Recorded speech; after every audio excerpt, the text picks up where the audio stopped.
Agatha, honey, do you have to go to work this early in the morning?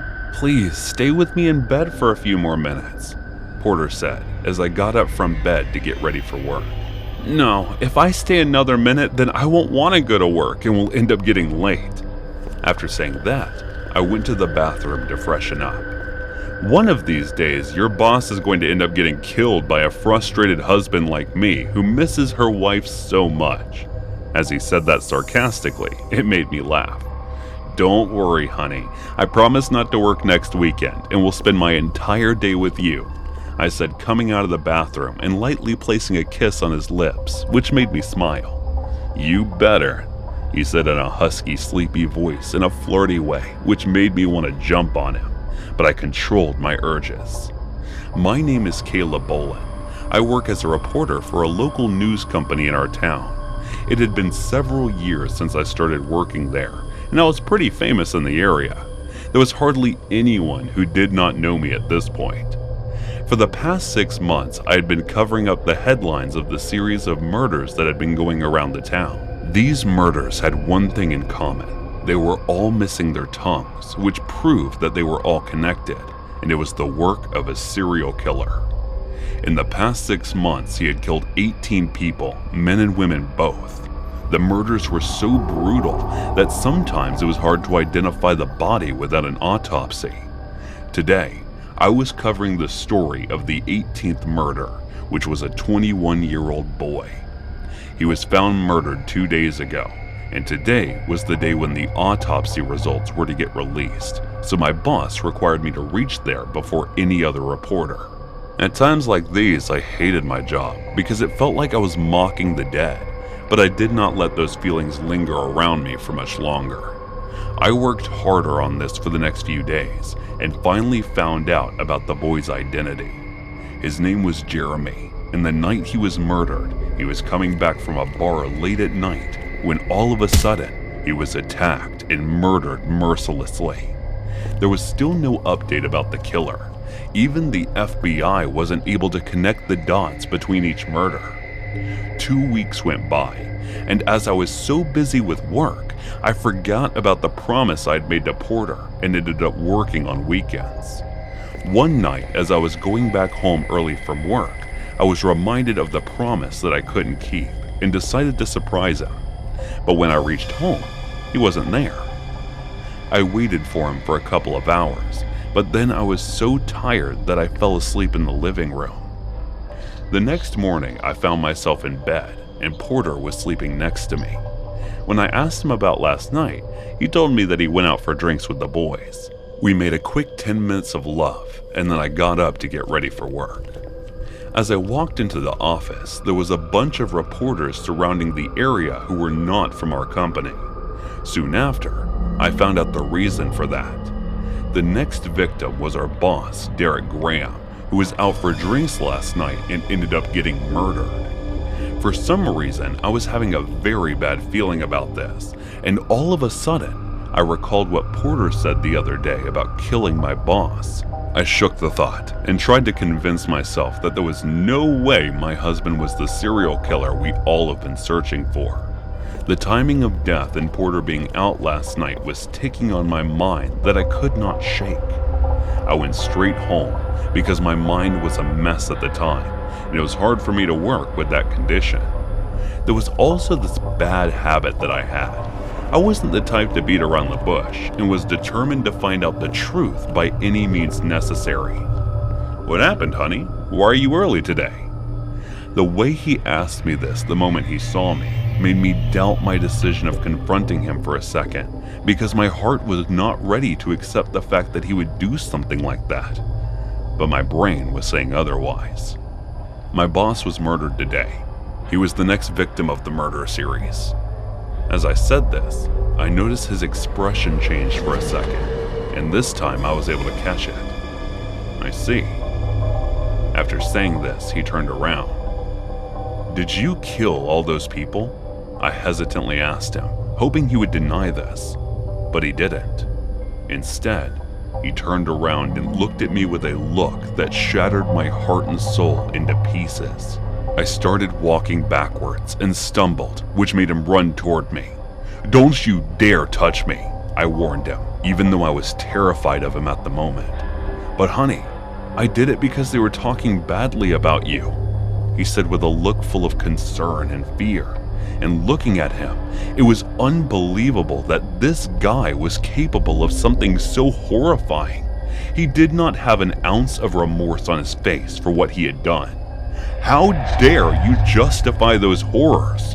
Do you have any idea what I had to go through when I was covering the news of those murders? Looking at those monstrous acts of those innocent people was torture for me." As I was saying, I could feel my voice shaking and trembling. "But they were not innocent. They said horrible and disgusting things about you." He tried to close the distance between us, but I walked back. "Honey, please," he begged me with tears in his eyes. "What are you going to do? Are you going to kill me too like the others?" I asked, looking into his eyes as tears fell down my cheeks. "No, I would never hurt you. I love you, Kayla, more than my life," he said with a trembling voice. "If you love me, then do the right thing and turn yourself in," I said while wiping away tears from my face. He nodded in response and walked out of the house. I couldn't hold it any longer and fell while crying my eyes out. The same evening, I got the news that the culprit of the murder series had confessed his crimes and turned himself in. After several trials, he was sentenced to a lifetime of imprisonment, and I quit my job because the burden was too much to bear for me. 2 weeks later, I moved to a different town to start my life there.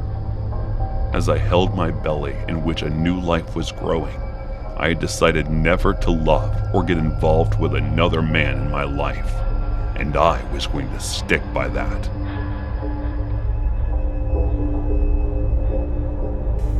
Hey guys, thanks so much for all the support. If you haven't subscribed to the channel yet, please feel free to do so.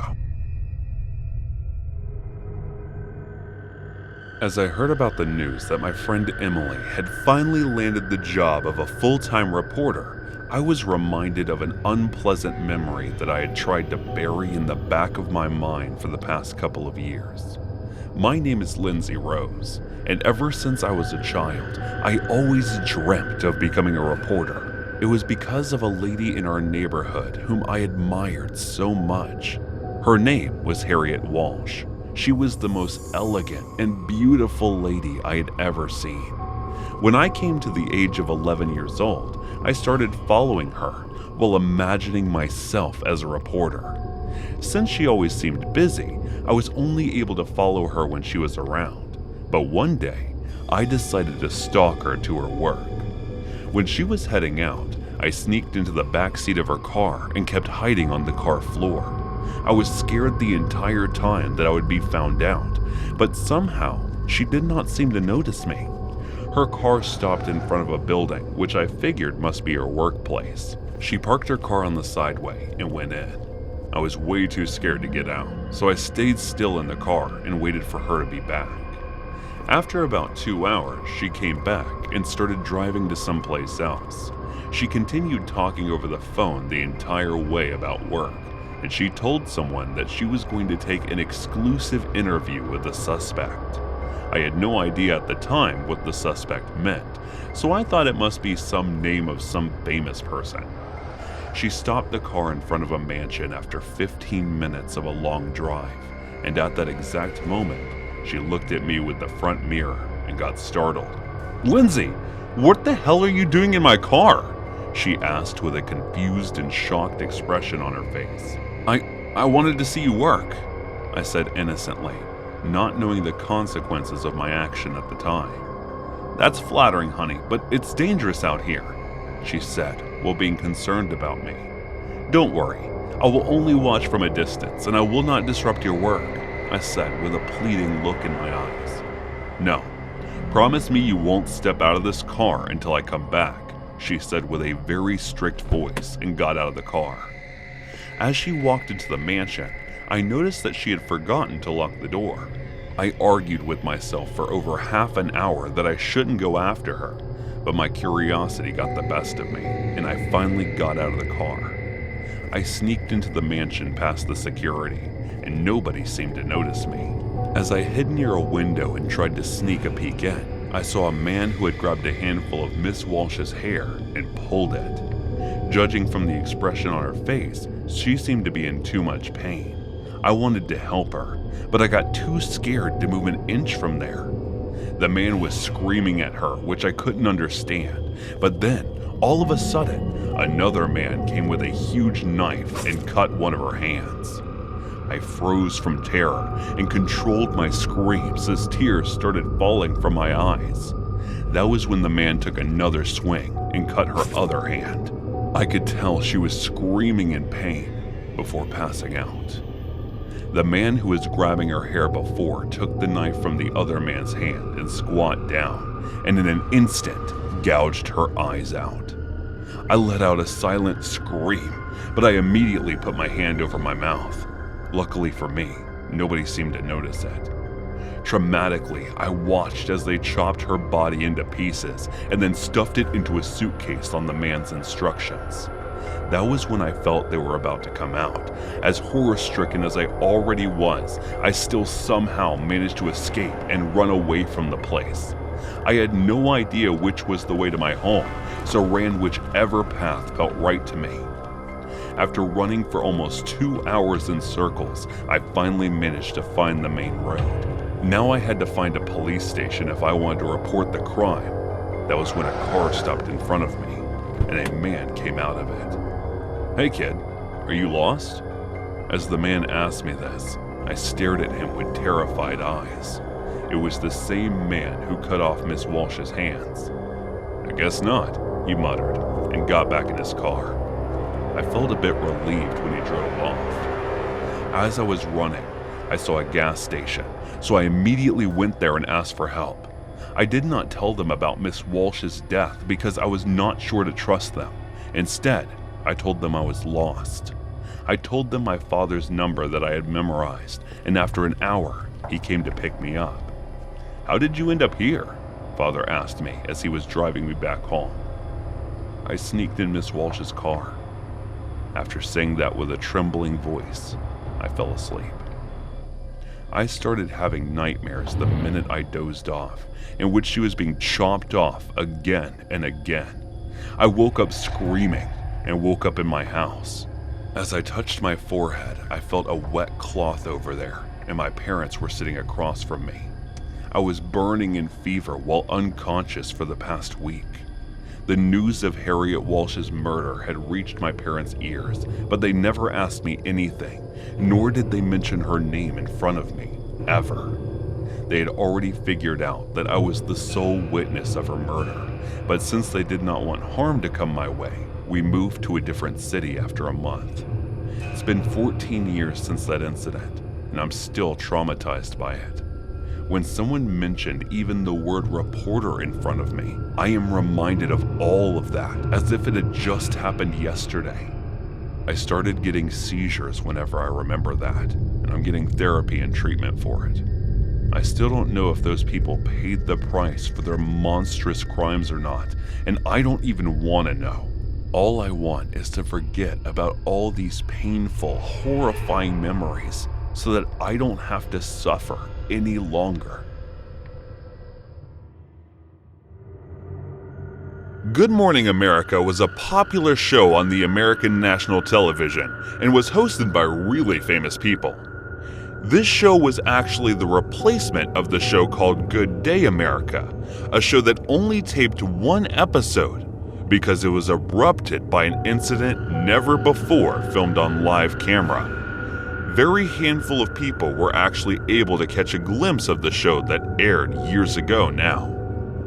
It all started at early 8 in the morning when one of the reporters from the Good Day America got a lead on a refreshing story that was called in to report it. It was Claire Savant who was sent to report the story. It was Claire's first day at the job, and she was excited to be able to cover a fresh lead on the first day of her job, and it boosted her confidence. Claire left for reporting the story at 8, and she received the address of the place via text. She was bold, and she was very much in command of the story, but she didn't know what to expect. But since it was a morning show, she wasn't really worried about it. Claire arrived at the place mentioned in the text. It was a cafe at the corner of the 7th Street, but she has no idea who called her. She was just told to hold the rose and sit at the table, so she did that. She was there for about an hour and was getting impatient and decided to leave since the leads seemed to be bogus. As she got up, the person sitting behind her was shot. She was shocked, but she alerted the cameraman and they started reporting. "I am the Doorman Cafe in 7th Street, and a man has just been shot right here. And I was sitting right in front of that table, and as soon as I got up, the bullet probably pierced through the window and hit the man sitting right behind at that table." She reported for a while, and then stopped when the police arrived. They investigated her and let her go. She received another text. It was the same person, and the text said, "At Cafe Rosie on Broadway and 5th. She and her team quickly started their Jeep and arrived as soon as possible. And then it was the same there. There was a rose waiting for her at the table, and she was sitting. She got another text that said, 'Tell your friend to point the camera at right.' She informed the cameraman about the text, and soon as he shifted the focus of the camera to the right, bang, loud noise, and a bullet coming right through the window, piercing it and hitting the woman sitting in the right. And she started her reporting as the camera was rolling. She was in shock after realizing that she is connected to these things, but she never disclosed it. She received another text, and it said, 'Seems like you're enjoying all the leads. I will give you one.' As she was waiting for the lead, the show was stopped. It was put on halt, and the show just saw a live murder, and it was not good for the rating points for a morning show. So the show was taped, but was never aired. Claire messaged the person back. The show was canceled. She received a text an hour later, at Café DuPont. She ditched the team and went to the Café DuPont, waiting for this mystery murder. Claire became a celebrity reporter on the very first day of her work. Everyone was recognizing her and tried to console her. But she was more than a reporter in crisis. She was the crisis itself. As I entered the cafe, I hugged her. There was a distant smell of gunpowder on me, but Claire already brought me a new shirt.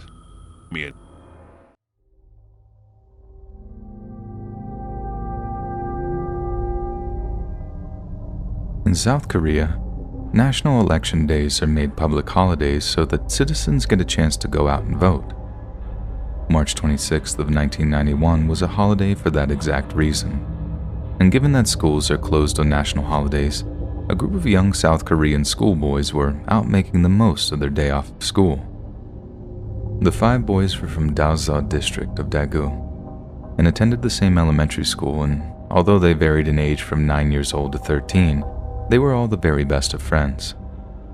They were 13-year-old Yu Chao-won, 12-year-old Jo Ho-yeon, 11-year-old Kim Yong-yu, 10-year-old Park Chan-in, and 9-year-old Kim Jong-sik. On that particular day, the boys decided to spend the day searching for salamander eggs in the streams of Mount Woryong on the western outskirts of Daegu. A 6th child, 10-year-old Kim Tae-yong, left the group to go home and eat, having missed breakfast that morning. But the next day, the boy discovered that his parents seemed particularly interested in where he'd last seen his friends. The boy was honest and mentioned that they'd been hunting eggs at a certain section of stream, but the answer didn't seem to satisfy. And as much as his parents were trying to protect him from it, it slowly became apparent that something had happened to his friends, something very bad indeed. In fact, none of his 5 friends had returned home that day, and their disappearance sparked a case that would haunt the South Korean national consciousness for years. The story made national headlines. Entire news programs were dedicated to sharing information surrounding the boys' disappearance, and South Korean President Roh Tae-woo sent over 300,000 police and military troops to search for the boys. They searched reservoirs, irrigation waterways, bus terminals, and stations nationwide. The fact that the boys were looking for salamander eggs was soon disregarded, as rumor and conjecture replaced salamanders with frogs. Soon the boys were looking for frog eggs. Therefore, in the national consciousness, they became the Frog Boys. Many of the Frog Boys' parents even quit their jobs to search for their children full-time, with the area they disappeared, Mount Woryong, being intensively searched more than 500 times. A series of companies and civic groups made monetary donations totaling 42 million won, or $35,000, as a reward to those who found the boys. But in the years that followed, no one was ever able to lay claim to the reward. With a total lack of evidence or clues regarding the boys' whereabouts, Korean media outlets began to make grim speculations as to the boys' fate. Some journalists at Korea's Junhang Daily News made incredibly spurious and irresponsible claims that the boys had been kidnapped by a mentally ill person, despite the fact that there was absolutely nothing to back this claim up. Police would receive hundreds of tips over the years that followed, but none would yield any significant results. The only truly intriguing tip was from a man who claimed to be responsible for the crime. This sick individual claimed to have abducted the children and was keeping them barely alive as prisoners in some unknown location. He chillingly declared that they were alive, but not well. Not much else is known about the fraudulent tipster, but he too was ruled out of the investigation as it became clear that he was only interested in conning the police and the boys' parents out of the 42 million won reward. It took 11 years for any developments in the case, but eventually, in September of 2002, a man searching for acorns in Mount Woryong came across a horrifying sight. In an anonymous phone call to emergency services, the man reported that he'd stumbled across the bodies of 5 dead and decaying children. When police showed up to close off the crime scene, it was confirmed shortly after that the bodies belonged to those 5 missing schoolboys that had gone missing all those years ago. At first, investigators speculated that the boys had gotten lost before dying of hypothermia during the night. But the boys' parents completely rejected the idea, claiming their boys knew the area well enough to find their way home under any circumstances. They demanded a full inquiry into their sons' deaths, with particular focus on why some of the boys' clothes seemed to have been tied into knots. What's more, the boys were just a few minutes' walk from a village they knew well, so to their parents, it was clear that some kind of foul play was at work. Lo and behold, forensic experts later found the skulls of 3 of the boys had been fractured by blunt force trauma, possibly inflicted by a small metal tool. This led homicide detectives to conclude that they had been murdered by someone who, according to them, had flown into a rage. But what could have the boys done to incur such wrath? Multiple theories have cropped up over the years, some more plausible than others.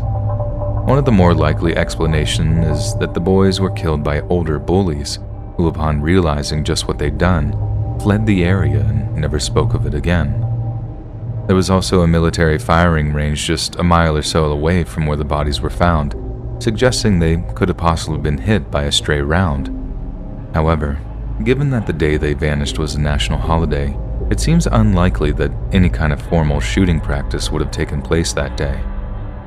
Other more terrifying theories include the idea that the boys had been killed by a group of local lepers, who then extracted their livers under the assumption that consuming them would cure or otherwise alleviate the symptoms of their crippling disease.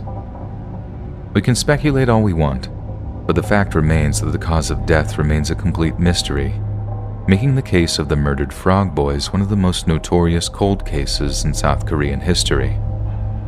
We can only hope that sometime soon, developments in forensic and other investigative technologies reaches a point where we can finally deliver justice to the monster who killed those boys and then covered it up.